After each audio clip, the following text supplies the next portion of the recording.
everybody, welcome back. Today we're going to be discussing the anatomy of the female reproductive system.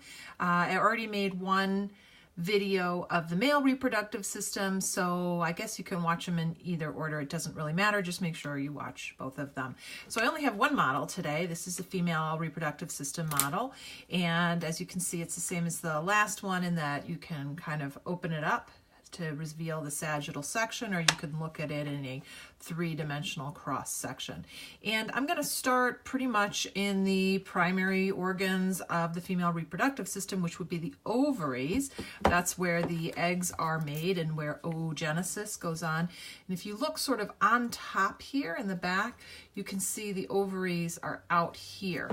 In a three-dimensional model, here's the front, here's the inferior side. This is the rectum at the back, the sigmoid colon, and I guess the rectum would be down further. You can see that the uterus sits in the middle. It actually sits on top of the bladder, and out on either side inside the pelvis are the fallopian tubes or uterine tubes that sort of come up and stick onto the ovary. So you can see that right back here. Here's the ovary.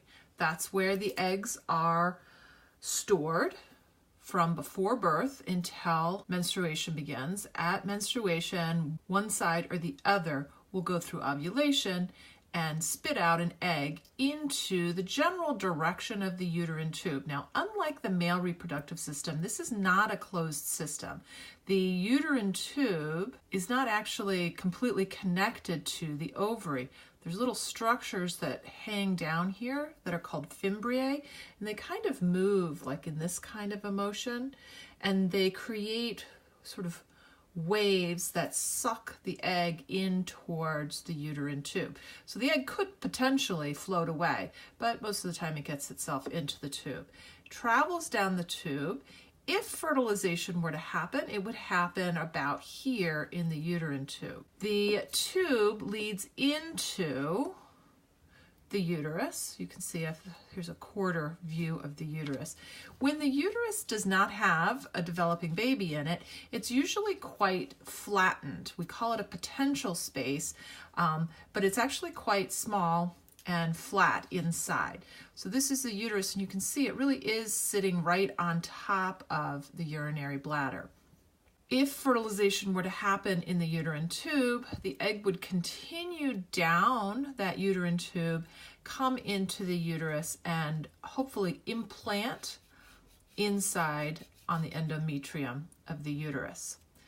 Guarding the opening to the uterus is the cervix. So the cervix is right here. And the tube leading from the cervix to outside of the body, this long muscular tube, is the vagina. That is the copulatory organ of the female.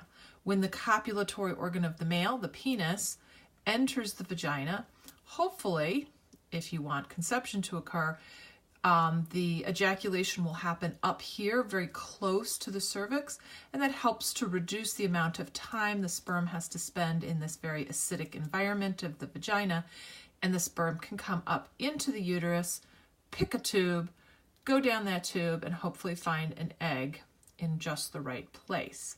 So, unlike the male system, the urinary system and the reproductive system of the female are completely different and separate. You can see the urethra right here has nothing at all to do with the vagina.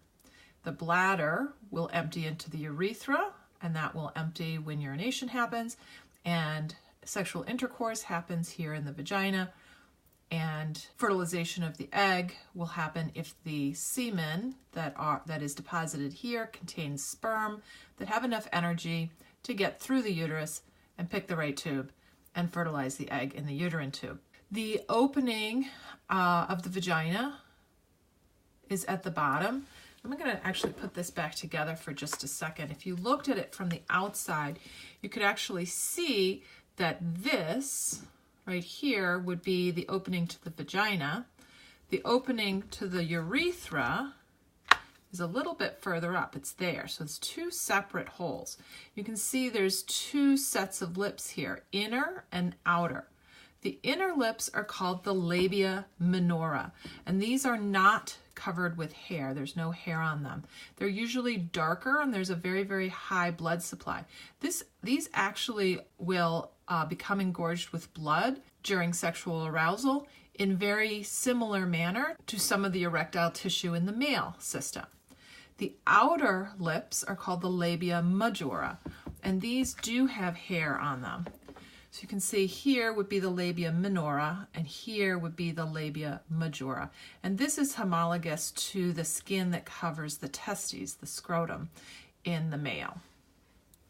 In the female, there's one other structure we need to discuss, and that's this sort of blue-colored one right here. That's the clitoris. That is made out of tissue that's very similar to the erectile tissue that causes erection in the male, and this is what can cause female orgasm when stimulated properly. On the posterior side, you can see here is the rectum and the anal canal and the anus of the female. So there's 1, 2, 3 different holes here. That's it for the female reproductive system. See you in class.